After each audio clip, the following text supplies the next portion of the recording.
Hey everyone, it's Colin. How's it going? I'm out at Free Geek Twin Cities again, if you can't tell, and they brought this to my attention. At first glance, it looks like one of those 5¼ inch drive bay fans, right? I mean, those were very popular. I'm not sure people really use them so much anymore because I'm not sure how often people even use 5¼ drive bays on their cases, but you know, a couple of air intakes in the front, blows air from front to back, helps with the cooling. This one's brand new, which is kind of a surprise, but well, it's not just a fan. There's a little bit more going on here. Take a look at the back.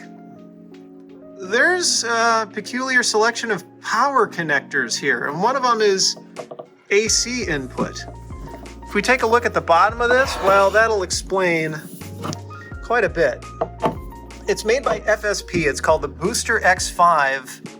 This is a 5¼ inch drive bay power supply. Now, it's not meant to be the primary power supply for your computer, by no means. It doesn't have the right outputs to start, and, well, why would you do that? Well, here's the thing.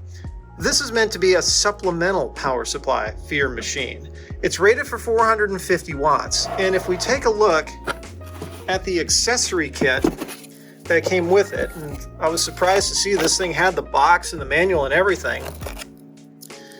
The power output cable is modular.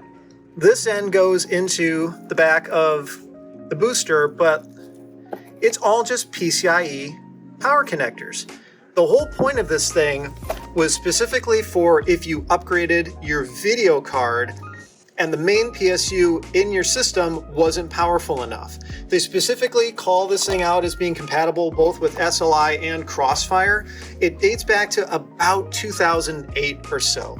So, you know, if you had a system and you swapped out the video card and you realized, oh, the video card draws more than what the system can deliver, this, I think, was kind of the idea. You can just pick up one of these, and as long as you've got a spare drive bay in the front of your case, well, you can just swap this thing in. How they route the power is obviously, I mean, this one stays all internal in the case, and then they gave you a PCI slot cover that's got an interesting figure-8 socket on it, so you just run this cable internally through the case, plug it into the back of the power supply, and then there was another figure-8 cable to go into the wall.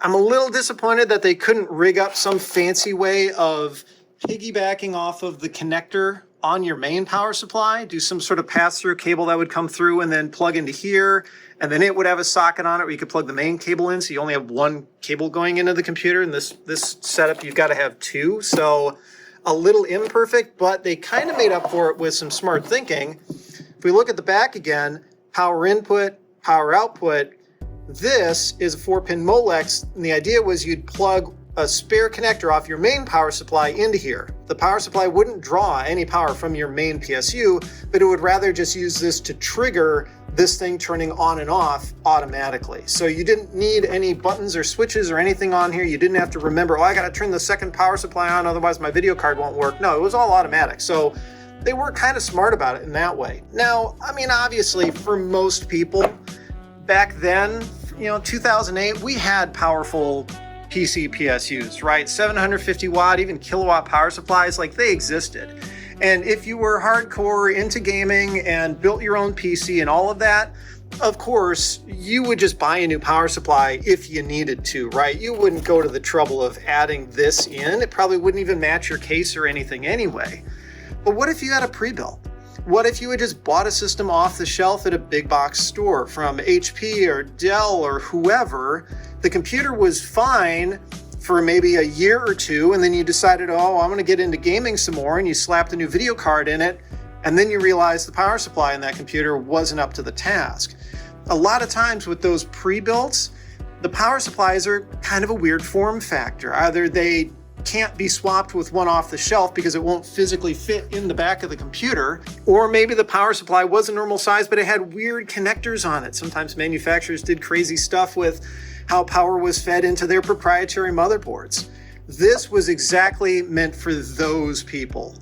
If you just had no other way to upgrade the PSU in your computer cheaply, you could pick this up. And this was cost effective. There's not a ton of information about it online, but From what I can tell, it sold for about 75 bucks when it was brand new in 2008.